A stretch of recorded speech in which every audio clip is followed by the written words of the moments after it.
2024 50 കോടി ക്ലബിലെത്തുന്ന ആദ്യ മലയാള ചിത്രമായി പ്രേമലു. റിലീസ് ചെയ്ത് 13ാം ദിവസമാണ് ചിത്രം 50 കോടി നേടുന്നത്. നസ്ലൻ, മമിത ബൈജു എന്നിവരെ കേന്ദ്ര കഥാപാത്രങ്ങളാക്കി ഗിരീഷ് ഏടി സംവിധാനം ചെയ്ത ചിത്രമാണ് പ്രേമലു. നിറഞ്ഞ സദസ്സിൽ ഇപ്പോഴും പ്രദർശനം തുടരുന്ന ചിത്രം ബോക്സ് ഓഫീസിൽ പുതിയ റെക്കോർഡ് കൂടി നേടിയിരിക്കുകയാണ്. റിലീസ് ചെയ്ത് 13 ദിവസങ്ങൾ പിന്നിടുമ്പോൾ ചിത്രം വേൾഡ് വൈഡ് 50 കോടി കളക്ഷൻ നേടിയിരിക്കുന്നു. കേരളത്തിന് പുറമെ തെലുങ്ക്, തമിഴ് എന്നിവിടങ്ങളിലും ചിത്രം സൂപ്പർ ഹിറ്റായി തുടരുന്നു. തണ്ണീർമത്തൻ ദിനങ്ങൾ, സൂപ്പർ ശരണ്യ എന്നീ ചിത്രങ്ങൾക്കു ശേഷം ഗിരീഷ് ഏടി സംവിധാനം ചെയ്യുന്ന ചിത്രമാണ് പ്രേമലു.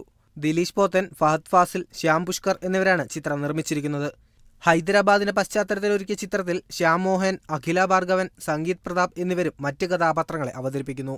സുഹേൽ കോയ വരികൾ രചിച്ച് വിഷ്ണു വിജയ് സംഗീതം നിർവഹിച്ച വെൽക്കം ടു ഹൈദരാബാദ് എന്ന ഗാനവും ഇപ്പോൾ പുറത്തിറങ്ങിയിരിക്കുന്നു.